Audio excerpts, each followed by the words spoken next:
Baik,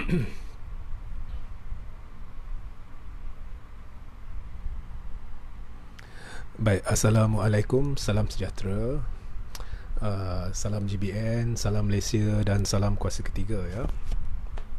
Uh, jadi hari ini saya hendak mengulas sedikit satu laporan berita dan juga maklumat yang telah saya perolehi berhubung apa yang dikatakan sebagai satu perjumpaan rahsia menteri-menteri dan timbalan-timbalan menteri UMNO, sekumpulan menteri dan timbalan menteri UMNO di sebuah hotel hari ini sebelum mesyuarat kabinet. Jadi berita ni sudah diwar-warkan oleh beberapa media dan ada juga saya berusaha untuk mendapatkan sedikit maklumat lanjut yang ingin saya kongsi. Okey. Jadi sepintas lalu kita telah didendangkan dengan berita ya yang dibawa oleh utusan Malaysia, yang dibawa oleh FMT dan sebagainya berhubung satu perjumpaan menteri-menteri dan timbalan-timbalan menteri UMNO, bukan semua, sekumpulan menteri ini, bagi tempoh lebih kurang sejam ya sebelum mereka beredar bersama-sama dan difahamkan kemudian menghadiri mesyuarat kabinet. Okey.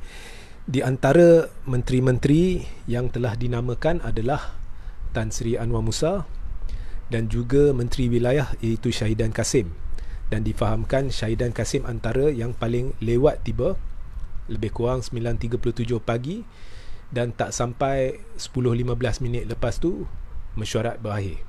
Okey, jadi sebenarnya apakah motif perjumpaan itu?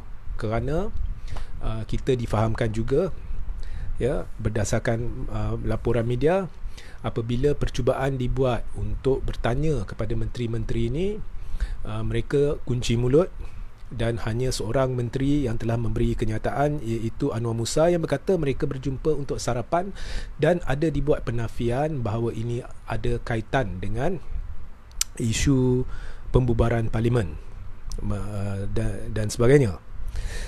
Now, kita sudah tahu track record UMNO ni, menteri-menteri ni semenjak langkah Sheraton, setiap satu penafian akhirnya akan berubah menjadi kenyataan. Kita lihat di Johor saja pembubaran Dewan Undangan Negeri yang terkini pun sudah cukup. Setiap penafian ikut rekod setakat ini akan berubah menjadi kenyataan. Itu anda harus faham dan akur bahawa ini adalah track record menteri-menteri UMNO. Dan gaya perjumpaan ini diadakan, sebelum kita pergi yang lanjut, maklumat lanjut, gaya perjumpaan ini diadakan serupa dengan gaya perjumpaan-perjumpaan rahsia yang diadakan sebelum langkah Sheraton, sebelum langkah Royal Chulan, sebelum PRN Melaka dan sebelum PRN Johor. Gayanya sama. Ini dah jadi macam trademark cara perjumpaan diadakan oleh menteri-menteri dan timbalan-timbalan menteri UMNO. Dan kita juga difahamkan menerusi laporan media bukan semua menteri dan timbalan menteri yang hadir. Contohnya Hishamuddin tidak hadir, Khairi tidak hadir. Okey. Jadi apakah sebenarnya perjumpaan ini dan adakah ianya berkait dengan nak bubar parlimen? Okey. Ada maklumat lanjut yang saya terima yang hanya sekadar maklumat, nak dikongsi benar atau tidak saya sendiri pun tidak tahu. Tetapi sebelum itu anda harus rujuk kepada live saya semalam berhubung kegagalan usul kerajaan, iaitu usul undi SOSMA. Sebenarnya ianya adalah usul untuk melanjutkan section atau subsection 4/5 Akta SOSMA 2012 yang membenarkan penahanan seseorang bagi tempoh 28 hari tanpa bicara. Jadi saya ada huraikan dengan panjang lebar berhubung dengan usul ini di YouTube Regi JC Rita Udin. Anda sila ke sana dan rujuk live semalam, dan juga rujuk penjelasan Peguam Tersohor Muhammad Hanif Katri Abdullah berhubung perkara ini juga di YouTube Regi JC Rita Udin. Baik, sebelum anda tanya soalan, tunggu isyarat saya. Okey. Dan hari ini saya nak lanjutkan penjelasan saya daripada live semalam di YouTube Reggie Sri Taudin berhubung undi SOSMA ni. Saya nak beritahu bahawa ada perkembangan terkini di mana Datuk Seri Hamzah Zainuddin yang telah mengusulkan ya, pelanjutan subsection 4/5 Akta SOSMA 2012 di dalam satu bukan press conference, dia ditemu ramah oleh wartawan. Dalam satu kenyataan, Muhammad Hamzah Zainuddin berkata sebenarnya masa nak masuk undi, okey, kita difahamkan sebelum ni 50 ahli parlimen tak hadir, okey, dan undi ni gagal terutamanya disebabkan ahli-ahli parlimen UMNO, khususnya kluster mahkamah. Tetapi kita difahamkan oleh Hamzah, sebenarnya ahli-ahli parlimen backbenchers ni, dari dia tak sebut nama, tapi kalau kita lihat yang tak hadir tu UMNO lah banyaknya. Ahli-ahli parlimen backbenchers, mereka ada dalam dewan sebelum pengundian belah bahagi nak mula. Dan menurut Hamzah, mereka telah keluar dewan. Jadi ini mengukuhkan pendapat bahawa kegagalan undi ini disengajakan oleh orang ahli-ahli parlimen UMNO sendiri atau ahli-ahli parlimen kerajaan. Sengaja menggagalkannya, dan dilihat mereka yang terbabit ramainya penyokong kluster mahkamah. Jadi saya berpendapat bahawa ini adalah untuk menggagalkan usul, dan berdasarkan maklumat juga memang terancang untuk menggagalkan usul kerajaan supaya ini akan ditafsirkan sebagai undi tidak percaya. Ini akan ditafsirkan sebagai kelemahan kerajaan pimpinan Ismail Sabri, agar perkara ini boleh digunakan untuk cuba menggagalkan atau menamatkan MOU dengan alasan Pakatan Harapan telah menolak usul dan ini melanggari MOU. Okey. Sebenarnya UMNO tahu Pakatan Harapan akan tolak usul ni, sebab memang Pakatan Harapan dari dulu dah menentang ya Akta SOSMA dan berjuang untuk lupuskan atau menghapuskan akta ini, khususnya subsection 4/5. Jadi mudah jika UMNO atau kluster mahkamah membantu menggagalkan usul ini, kerana tahu Pakatan Harapan memang tidak akan sokong usul ni, dan seterusnya menggunakan alasan bahawa MOU terbatal disebabkan Pakatan Harapan telah melanggari syarat MOU. Now, mengapa hujah ni cacat? Pertama, awak menuduh Pakatan Harapan menggagalkan MOU, sedangkan awak sendiri, iaitu kluster ahli-ahli parlimen kluster mahkamah dan mereka yang menyokong kluster mahkamah, terlibat sama dalam MOU sebagai ahli-ahli blok kerajaan. Walaupun MOU antara Pakatan Harapan dengan kerajaan, tetapi anda secara tidak langsung terlibat sama sebab anda adalah blok kerajaan. Kemudian anda bantu gagalkan usul undi SOSMA ni, dan seterusnya menuding jari kepada Pakatan Harapan kerana melanggari MOU, dan kemudian menuntut MOU ni dibatalkan. Jadi ini adalah satu kebodohan dan jelas menunjukkan satu usaha untuk menggunakan usul ini bagi mencetus pilihan raya atau pembubaran parlimen. Ya, bayangkan ahli-ahli parlimen UMNO ni, kluster mahkamah ni, yang mencalonkan Ismail Sabri sebagai Perdana Menteri, dilihat cuba menentang Ismail Sabri dengan menggagalkan usul kerajaan. Okey. Yang kedua, sebarang usul di dalam yang akan dibentangkan oleh kerajaan menurut MOU perlu dibincangkan terlebih dahulu dengan Pakatan Harapan. Di sini kerajaan dah gagal. Jadi secara teknikalnya Pakatan Harapan tidak melakukan apa-apa kesalahan apabila menentang usul ini, kerana ianya tidak dibincangkan terlebih dahulu. Jadi kalau kita perinci apa yang termaktub di dalam MOU. Saya menentang MOU, tetapi hakikatnya tindak tanduk Pakatan Harapan kali ini tidak membatalkan MOU. Jadi Hamzah Zainuddin dalam menjawab soalan wartawan, dia berkata memang tidak dibincangkan sebab ini bukannya pembentangan satu rang undang-undang baru. Undang-undang dah sedia ada. Cuma subsection 4/5 ni diusulkan agar dilanjutkan. Ya. Tapi saya rasa hujah tu tidak boleh diterima, sebabnya itu tafsiran Hamzah Zainuddin. Hakikatnya menurut MOU, jika kita kaji mana-mana usul kerajaan perlu dibincang terlebih dahulu. Tak kira dah ada usul itu adalah untuk membentuk rang undang-undang baru ataupun melanjutkan satu bahagian daripada undang-undang yang sedia ada, tak kira, perlu dibincang dengan Pakatan Harapan terlebih dahulu dan perkara ni gagal dilakukan. Okey. Jadi dari sudut itu MOU tidak terbatal. Jadi sekarang ni kita lihat kluster mahkamah sudah bermain persepsi. Oh, MOU harus dibatal.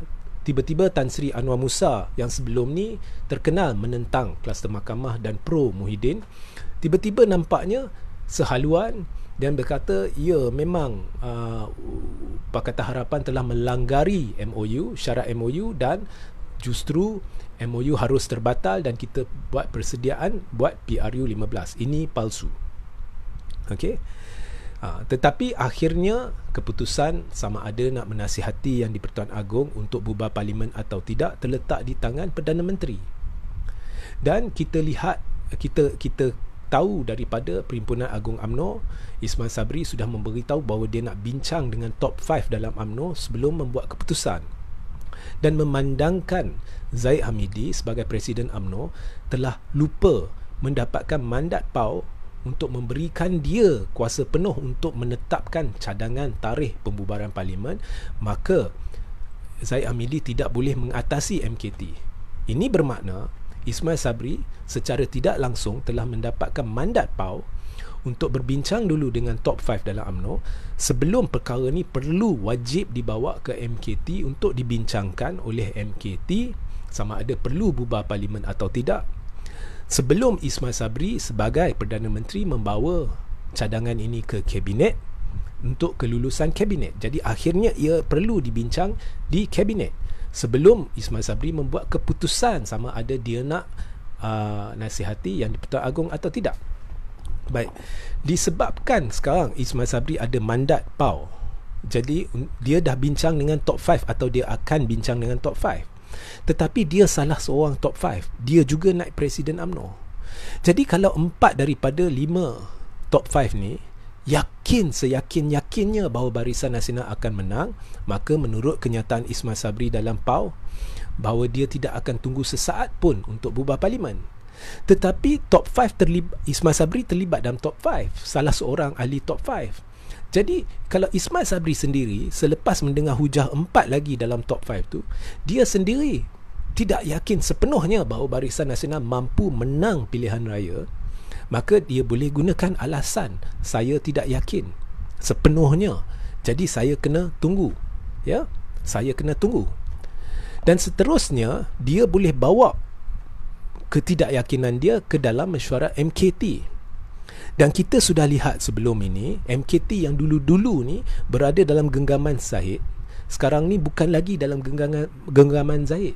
Sebab sebelum ini Zahid pernah cuba untuk mendapatkan persetujuan MKT untuk mencetuskan pembubaran awal parlimen, tetapi tidak berjaya. Nampaknya ada majoriti kecil di dalam MKT yang tidak lagi sehaluan 100% sehaluan dengan Zahid.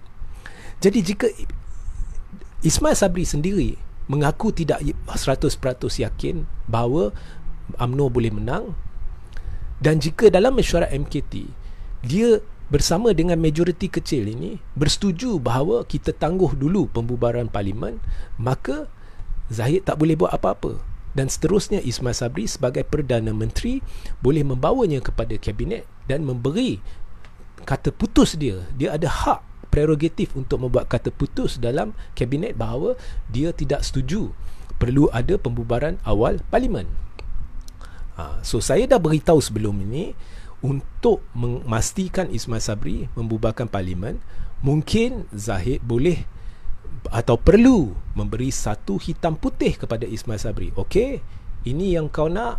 Jadi jika parlimen bubar awal, inilah hitam putih bahawa anda sah akan menjadi calon tunggal Perdana Menteri Barisan Nasional jika pilihan raya diadakan dan Barisan Nasional menang.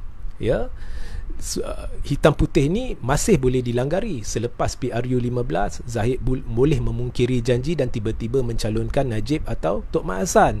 Ya, andai kata Tok Mat Hassan bertanding kerusi parlimen dan menang. Tetapi sekurang-kurangnya Ismail Sabri ada hitam putih ni dan dia boleh tayangkan. Ini perjanjian Zahid. Jadi MP-MP baru selepas PRU 15 mungkin akan membuat keputusan untuk menyokong Ismail Sabri, dan jika ada sokongan majoriti, Ismail Sabri boleh jadi Perdana Menteri. Jadi saya rasa Ismail Sabri cukup cekap cara dia berucap dalam Perhimpunan Agung. Tetapi apa-apa boleh terjadi. Ya, jika Zahid tidak memberi satu keyakinan yang cukup kepada Ismail Sabri bahawa Ismail Sabri tetap akan jadi calon Perdana Menteri, mungkin Ismail Sabri akan beritahu dalam mesyuarat MKT dia tidak 100% yakin. Dan mungkin mesyuarat MKT tidak akan capai kata sepakat bahawa perlu pembubaran awal. Dan seterusnya Ismail Sabri boleh pergi ke mesyuarat kabinet dan kata dia tidak setuju. Jadi saya difahamkan itulah sebabnya ada perjumpaan menteri-menteri dan timbalan-timbalan menteri, beberapa, bukan semua, dari UMNO hari ini. Itu saya difahamkan. Benar atau tidak, saya sendiri tidak boleh beri 100% keyakinan. Jadi saya difahamkan bahawa mesyuarat ini adalah untuk membincangkan pembubaran awal parlimen sebelum mesyuarat kabinet. Dan saya difahamkan tujuannya adalah untuk mendapat kepastian daripada segolongan menteri dan timbalan menteri yang difikirkan mungkin masih tidak setuju dengan pembubaran awal parlimen. Jadi untuk meyakinkan mereka bahawa perlu pembubaran awal parlimen dan sebab-sebab ianya perlu. Perkara lain saya tidak tahu. Adakah perjanjian-perjanjian tertentu dibincangkan, saya tidak tahu. Tetapi ini dilakukan kerana menurut pemahaman saya, mungkin dalam mesyuarat kabinet Ismail Sabri akan tiba-tiba bincangkan isu pembubaran parlimen, dan jika isu pembubaran parlimen dibincangkan, mereka ada kumpulan-kumpulan menteri tertentu nak pastikan bahawa kabinet sebulat suara ada majoriti yang menyokong pembubaran awal parlimen. Kerana jika ada majoriti menteri-menteri dan timbalan menteri yang menyokong pembubaran awal parlimen, ini mungkin boleh menjadi tekanan kepada Ismail Sabri untuk membubarkan parlimen. Jadi itulah pemahaman saya tujuan mesyuarat diadakan hari ini. Dan saya juga dipahamkan bahawa mesyuarat ini adalah lebih kepada bersetuju dengan kluster mahkamah, mereka yang hadir, agar pilihan raya awal diadakan. Okay. So kesimpulan daripada naratif saya hari ini adalah, pertama, retorik kluster mahkamah kononnya MOU terbatal disebabkan kluster PH telah melanggari syarat MOU adalah palsu. Kedua, kita tidak tahu Ismail Sabri adakah dia akan bersetuju untuk bubar parlimen ke tidak. Ini tertakluk kepada apa-apa pandangan saya, apa-apa perjanjian antara Zahid dengan Ismail Sabri yang boleh memberi keyakinan kepada Ismail Sabri, andai kata parlimen dibubarkan, dia kekal akan jadi calon Perdana Menteri. Dan yang ketiga, saya difahamkan, saya tidak boleh beri kepastian 100% bahawa mesyuarat kabinet hari ini, mesyuarat rahsia hari ini sebelum mesyuarat kabinet adalah kerana mereka ingin bersiap sedia andai kata Ismail Sabri membincangkan pembubaran parlimen dalam kabinet, supaya golongan yang dirasakan tidak begitu bersetuju dengan pembubaran awal dapat diyakinkan bahawa perlu pembubaran awal, agar di dalam mesyuarat kabinet nanti majoriti akan bersetuju untuk pembubaran awal, dan ini secara tidak langsung akan memberi tekanan kepada Ismail Sabri untuk menasihati Yang di-Pertuan Agong. Jadi apa pandangan anda berkenaan dengan maklumat ini? Adakah anda bersetuju atau adakah anda mempunyai cadangan pemikiran yang berbeza Jadi anda boleh mula bertanya sekarang. Dan jika anda adalah penonton YouTube yang sedang menonton hari ini, soalan-soalan yang saya jawab hari ini bukanlah dari soalan penonton YouTube, tetapi dari soalan saluran lain. Saya akan membuat satu sesi khas bagi menjawab soalan-soalan YouTube hujung minggu ni. Jadi anda terus bertanya walaupun saya tidak menjawabnya hari ini. Jadi ada soalan tak? Raja Zainal, Raja Muhammad, perbincangan itu perlu ke arah kedua parti sama ada blok kerajaan dan juga blok pembangkang juga adalah kuasa dan suara rakyat kedua-dua blok itu. Itulah yang semua late news. Kita lihat kluster mahkamah, kita lihat tindak tanduk mereka daripada Sabah, Kedah, Melaka, Johor dan mereka tidak indah orang lain. Mereka ikut mereka. Di Melaka sampai jadi UMNO tikam UMNO. Mereka hanya mementingkan kepentingan mereka sendiri. So walaupun cadangan ini secara teori, secara asasnya betul dan patut molek, tetapi itu bukanlah pertimbangan kluster mahkamah. Kluster mahkamah hanya menurut apa yang dikehendaki oleh kluster mahkamah. Abu Sofiah, menurut Tuan RJ, jika BN menang 2/3 selepas PRU 15, adakah kluster mahkamah akan terlepas dari hukuman? Itu saya tidak mungkin tahu. Tetapi jika soalan anda, adakah mungkin sistem pentadbiran negara boleh dibuat sebegitu rupa yang memungkinkan kes-kes tertentu digugurkan, itu mungkin. Okey. Ada soalan-soalan lain, saya scroll ke atas sikit. Jika anda ada soalan, anda boleh bertanya. Halim Jaafar, komentar cukup bernas. Terima kasih Kal Halim. Atan Romainor, Anwar Musa nak bertanding BRU 15 tu pasal dia sokong. Ramai sekarang mereka boleh, sebelum ni saya selalu bila saya berjumpa dengan mereka yang ada banyak perjumpaan, ada banyak kumpulan yang kadang-kadang datang jumpa. Baru-baru ini ada juga kumpulan ni kata Tuan RJ patut beralih sokong dia ni, patut beralih sokong dia tu. Ada banyak janji-janji diberikan kepada saya, kalau Tuan RJ sokong ni, kita akan beri ini, kita akan beri itu. Malah tawaran untuk jadi calon PRU 15 oleh 2-3 kumpulan pun dah sampai dan sebagainya. Jadi apa yang saya selalu beritahu rakan-rakan saya ialah, selalunya pencatur-pencatur politik ni yang ada kepentingan peribadi di dalam UMNO dan sebagainya, mereka mungkin selama ni kita lihat ada yang berpihak kepada PAS, ada yang berpihak kepada Muhyiddin, ada berpihak kepada ini dan sebagainya, dan mereka akan teruskan perkara ni. Tetapi saya selalu pesan jangan percaya. Sebabnya akhirnya semuanya akan tunggu ke saat akhir. Saat akhir di mana mereka tahu sekarang ni mungkin akan berlaku pembubaran. Saat itu mereka akan lihat situasi semasa. Mereka akan melihat kemungkinan BN menang, kemungkinan pada ketika itu, dan sebelum dan selepas mereka melihat semua ni, mereka akan buat keputusan. Jika mereka fikir kluster mahkamah boleh menang, mereka akan menyebelahi kluster mahkamah dalam sekelip mata.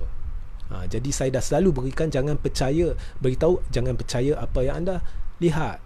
Sebab kluster mahkamah nak menang atas teknikal, iaitu atas mereka menang bukan sebab mereka popular.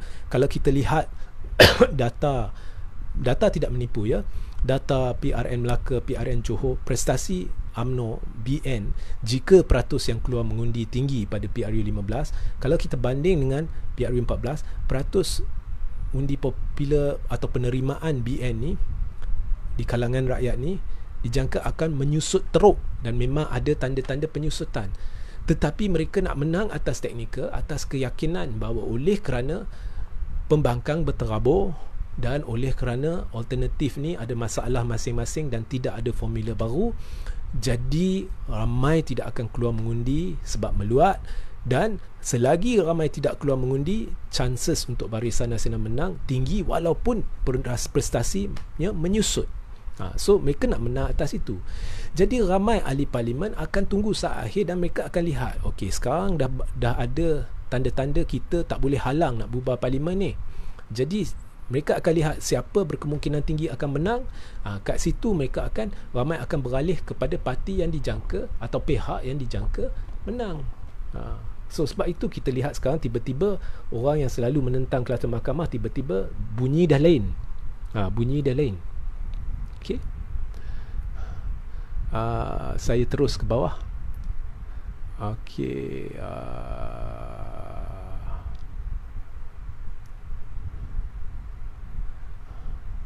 Putera-putera, sebab UMNO nak bubar awal, UMNO tak kuasa ke 3 bersedia. Raymond, Tuan RJ, bukankah semasa di PAU 2021 perwakilan-perwakilan telah memberi mandat untuk percepat parlimen dibubarkan? Mandat secara spesifik tidak diberikan. Okey, saya dah teliti betul-betul ucapan. Tidak ada soalan yang jelas ditanya kepada perwakilan dengan contohnya tunjuk tangan atau sorakan, dan jawapan yang diberikan jelas spesifik kepada itu. Tidak ada. Okay? Of course ada leader yang akan claim kita dah dapat mandat, dan Zahid telah lupa kerana terlalu teruja dengan ucapan Ismail Sabri. Barangkali dia tidak dapatkan mandat daripada perwakilan agar dia diberikan kuasa sepenuhnya untuk menetapkan cadangan tarikh pembubaran parlimen. Ya, jadi terpaksa sekarang melalui MKT. Ya, dan MKT lah yang akan putuskan. Dan akhirnya parti boleh cadang, tetapi Perdana Menteri tidak tertakluk kepada cadangan parti. So parti boleh cadang, tapi Perdana Menteri can tell the party, no, thank you for your suggestion, tapi no, parlimen tidak akan dibubarkan. Ya. Zahid dan Najib tertekan dalam kes-kesnya, itu jelas. Khairuddin Jantan, jika kabinet dari PN tak setuju untuk bubar, boleh ke parlimen dibubar? Akhirnya ianya terletak kepada Perdana Menteri. Ya, so Perdana Menteri boleh nasihatkan Yang di-Pertuan Agong, boleh. Dirman Bustan, adakah gerakan kluster mahkamah berjaya dalam usaha mereka untuk bubar parlimen? Itulah yang saya jelaskan. Saya tidak ada sesiapa ada jawapan definitif berjaya ke tidak, sebab semuanya terletak di tangan Ismail Sabri. Tetapi menurut pemahaman saya, usaha-usaha sedang dilakukan untuk mendapatkan satu golongan majoriti dalam kabinet yang akan bersetuju parlimen dibubarkan awal. Hi Fui Jong, Blok Mahathir dan Blok Pakatan Harapan mesti gabung tenaga kalau nak menang PRU 15. Okey, perkara ni saya telah bincang panjang lebar, dan terima kasih Hui Fui Hong. Saya dah buat keputusan tidak akan membincangnya lagi. Jadi apa yang telah ingin saya katakan, saya dah katakan, dah penat saya katakan, dan saya tidak akan membincangkannya lagi. Jadi anda rujuk live-live saya, video-video saya di YouTube Reggae JC Ritaudin yang lepas-lepas, berhubung apa pendapat saya berkenaan gabungan yang seharusnya ada, apa formula yang seharusnya ada, adakah Pakatan Harapan wajar bekerjasama dengan blok ketiga dan sebagainya. Semua saya dah bincangkan, dah penat saya bincangkan, dan saya tidak akan membincangkannya lagi. Tapi terima kasih Hi Fui Hong Jong. Nama ni saya tak boleh baca dalam Chinese. Tuan RJ, adakah terdapat perkembangan terbaru dengan okey, saya dah baru jawab, ya. Dan berita kononnya Tun sedang membincangkan atau sedang merancang penubuhan GPN, itu berita palsu, ya. Sabiah Rafa, UMNO kini berpecah belah. Mereka juga tidak yakin untuk pembubaran, namun kluster mahkamah berkeyakinan kerana mereka melihat ke Yes, betul. Kopi O Kau, Assalamualaikum Tuan, kami melihat rakyat dah bangun dan suarakan sokongan pada Najib. Sepatutnya semua ahli politik perlu akur dan sokong dengan kehendak rakyat majoriti. Terima kasih Kopi O Kau. Kalau anda lihat data pilihan raya negeri, kenyataan ni salah, ya. Ini bukan suara majoriti. So kalau BN menang, ianya atas teknikal dan atas kegagalan pembangkang. Zul Hasan, salam tuan. Salam kembali putera-putera. Mungkin kluster mahkamah dah yakin boleh menang sebelum Muhammad Hassan keluarkan kenyataan dan memberitahu bahawa perlu ada pilihan raya umum ke-15 sebelum perbankan sempat bersatu. Saya dah bongkarkan satu perjumpaan di mana perkara ni dibincangkan dan mereka takut akan berlaku penyatuan. Jadi kenyataan Muhammad Hassan sekaligus mengesahkan dakwaan saya, dan benar mereka yakin menang selagi pilihan raya diadakan secepat mungkin, dan mereka kalau boleh parlimen bubar hujung bulan ni ke bulan depan ke, mereka akan pilih jalan itu. Dan satu perkara yang ingin saya perbetulkan yang telah dilontarkan kononnya oleh seorang pakar, ya, blogger yang pro Najib. Kita tahu dia blogger Najib yang live, kerap live. Dalam penjelasan dia beritahu bahawa MOU ni sebenarnya tak penting kerana it is non-legally binding. Dia beritahu, ya. Dan di situ ada dua perkara penting yang kita boleh rumuskan. Pertamanya, ini adalah kenyataan seorang blogger Najib yang beritahu kepada semua bahawa MOU tidak perlu dihormati. So maknanya UMNO ni tak boleh dipercayai lah. Sia-sia siapa-siapa buat MOU. Saya menentang MOU, tetapi itu tolak tepi. Dia telah menyerlahkan sikap kluster mahkamah ni yang sememangnya boleh masuk apa-apa persefahaman dengan siapa-siapa, tetapi tidak akan menghormati menghormati ni benda tu, perjanjian atau persefahaman itu. Kedua, apa yang dia katakan betul, MOU is non-binding. Sebab perkara ni saya dah dedahkan masa MOU ditandatangani. Tetapi apa yang dia tidak sedar, andai kata ada perjanjian yang disaksikan oleh peguam sekalipun antara parti-parti politik yang kononnya legally binding,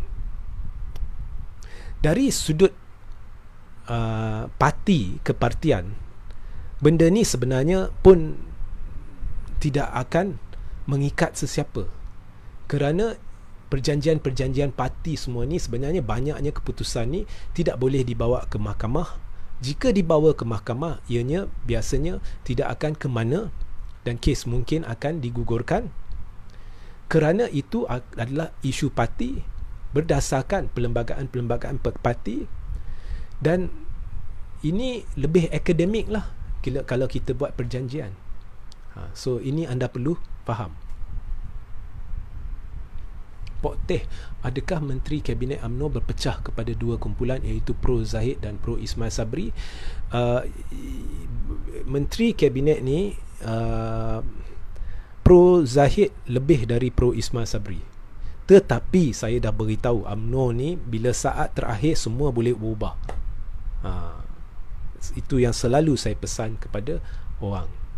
Okay. Zani Abdul Ghani, adakah ada kemungkinan Ismail Sabri akan bekerjasama dengan Muhyiddin? Saya tidak tahu. Saya tidak tahu. Saya rasa kita jangan pergi ke hala itu, sebab sekarang ni sedang berlaku perubahan kem. Jadi tidak ada sesiapa boleh datang beritahu, saya tahu sekarang ni ada kem ini, kem ini, kem ini, kem ini, orang ni. Sekarang semua sudah dicatur, berlaku perubahan-perubahan kem. Sekarang tidak nyata siapa dalam kem siapa, tidak nyata lagi. Tidak nyata lagi. Cik Putih Pearl, salam kembali. Zul Hasan, rakyat sedang mahu kestabilan ekonomi dan politik. Dengan adanya 3-4 kumpulan BN, PN, PH dan kuasa ketiga, there is no kuasa ketiga yang saya nampak lagi. Adakah kemungkinan pihak yang menang peroleh 2/3? Saya tidak pasti. Saya cuma boleh katakan jika tidak ada perubahan, tidak ada sesiapa menampilkan formula baru dan keadaannya sama seperti pada PRN Johor, maka saya jangkakan terlalu ramai tidak akan keluar mengundi pada PRU 15 dan ini akan menyebelahi Barisan Nasional. Sama ada menang ke apa, saya tidak ingin sentuh.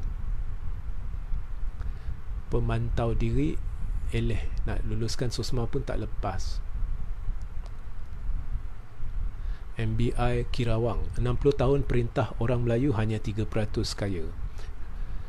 He Fui Jong, the only way to win PRU 15, Blok Muhyiddin dan Azmin minta maaf dan balik ke bekerjasama dengan Blok Mahathir dan Blok Pakatan dan kenal pasti. Okey, saya dah huraikan panjang lebar, rujuk kepada video-video saya yang lepas.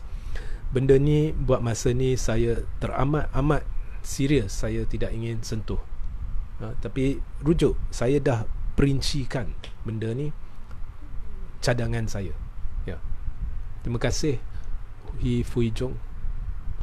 Cik Putih Pearl, salam, betul ke Mahyudin PN tarik sokongan kepada kerajaan sekarang? Saya tak dengar pun. Saya tak dengar lagilah. Terima kasih Cik Putih Pearl. Atan Romaino, aku setuju kalau 2 ekor tu dalam keadaan beberapa parlimen. Ya. Okey, tulisan Cina ni saya tak tahu nama anda. Kenapa Ismail Sabri tidak memastikan pembubaran parlimen dibuat selepas pemilihan UMNO pada 23 Disember 2022? Dia boleh. Ismail Sabri boleh tangguh pembubaran parlimen sebab keputusan akhirnya terletak kat tangan dia. Masalahnya kluster mahkamah dan Kem Anwar dua-duanya nak pilihan raya awal. Jadi ini dilema Ismail Sabri. Saya jelaskan.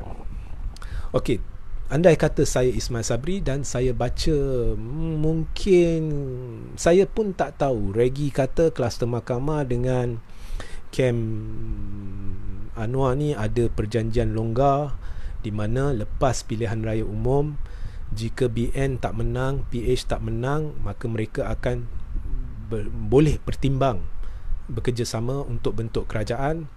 Kemudian lihat, jika PH dapat undi lebih, dia tentukan siapa calon PM. Atau jika BN dapat undi lebih, dia tentukan siapa calon BN. Saya Ismail Sabri, mungkin apa yang Regi kata ni benar, mungkin tidak.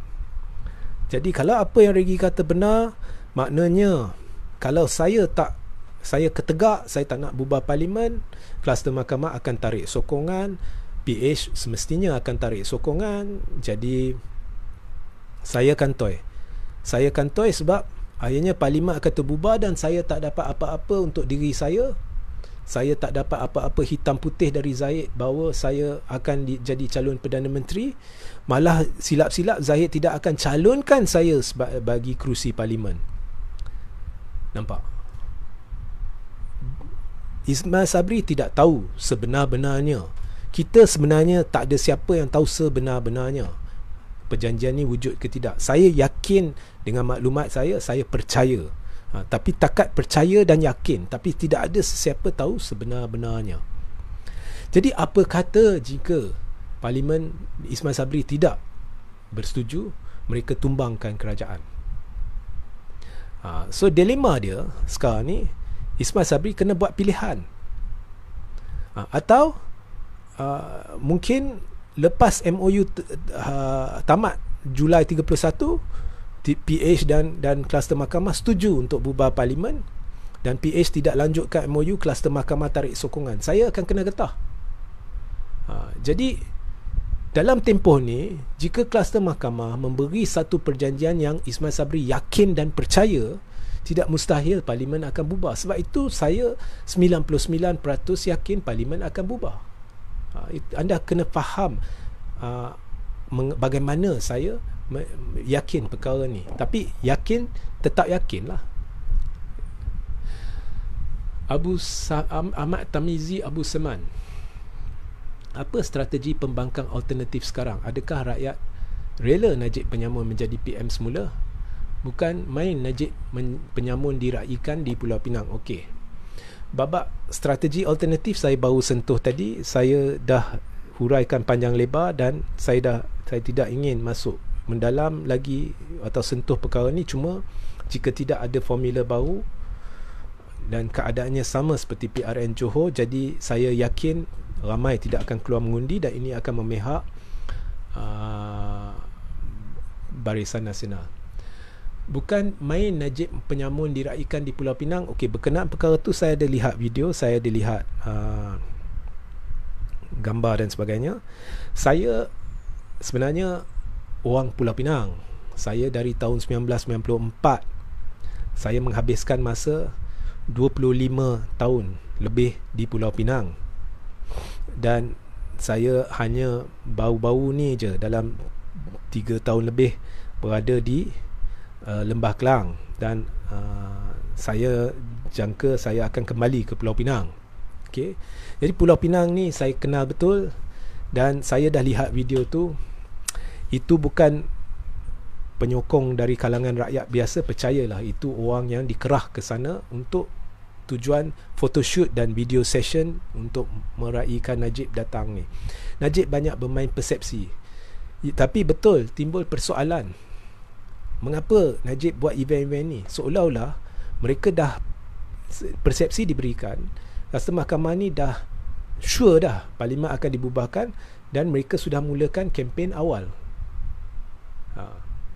Okay.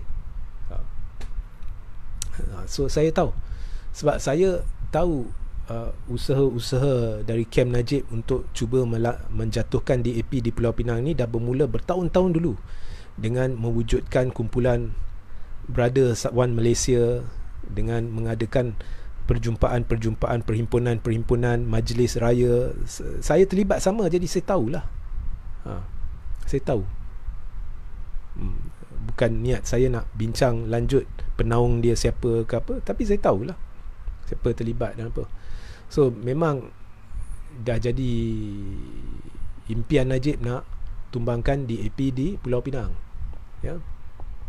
Sebab satu kejayaan ayah Najib dulu adalah, masa tu gerakan adalah pembangkang.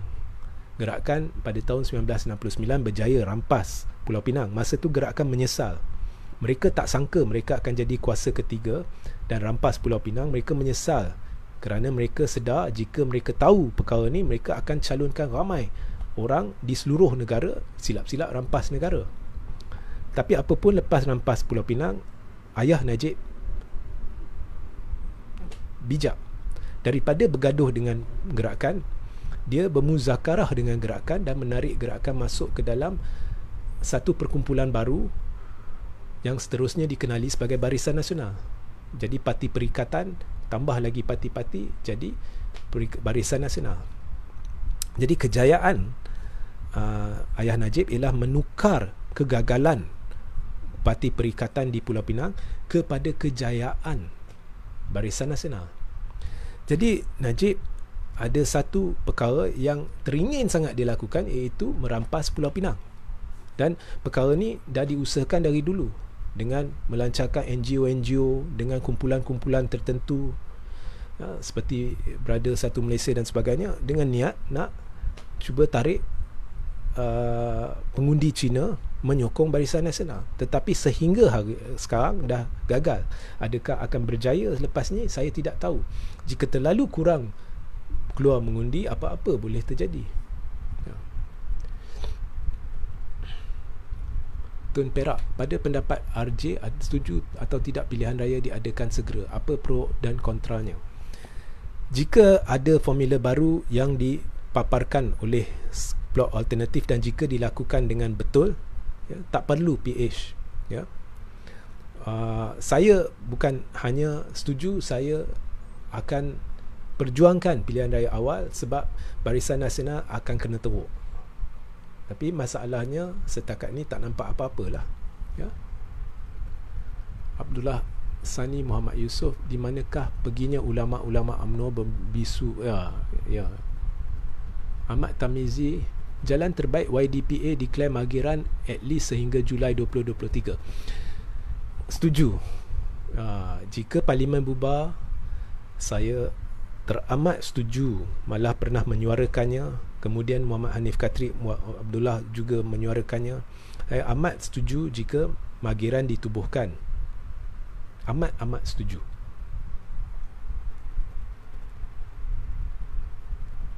Okey, saya ambil 2 lagi soalan. Ida AB, apa yang saya nampak sekarang, seorang lagi yang teringin nak jadi PN ialah Tok Mat. Dia nak PRU 15 cepat sebab dia nak bertanding di Parlimen Rembau. Bagaimana rasa Tuan RJ? Betul, Tok Mat adalah sebenar-benarnya calon pertimbangan Perdana Menteri. Bukannya Ismail Sabri, tetapi Tok Mat Hassan dan Najib. Dua ni adalah calon Perdana Menteri yang saya dipahamkan. Bukannya Ismail Sabri. Nasi kandah tanah merah. Rakyat, tanah merah. Saya pernah makan nasi kandah sana, sedap.